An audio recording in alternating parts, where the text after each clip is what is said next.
வாடி மக்களை அழைக்கிறம்மா, ஞானத்தை படைத்த தேவனின் தாய் உன் திருக்கொடி வானே பறக்குதம்மா.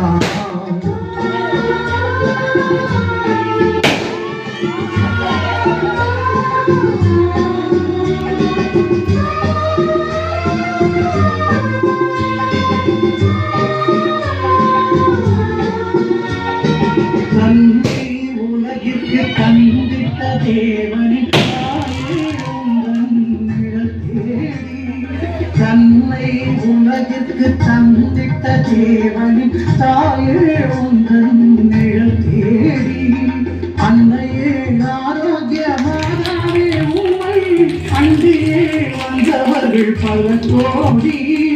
அன்னையே ஆரோக்கியமானே உண்மை அன்றியே வந்தவர்கள் பல கோடி. மையத்து மாந்தர்கள் துயரம் தீர்த்திட உற்றவள்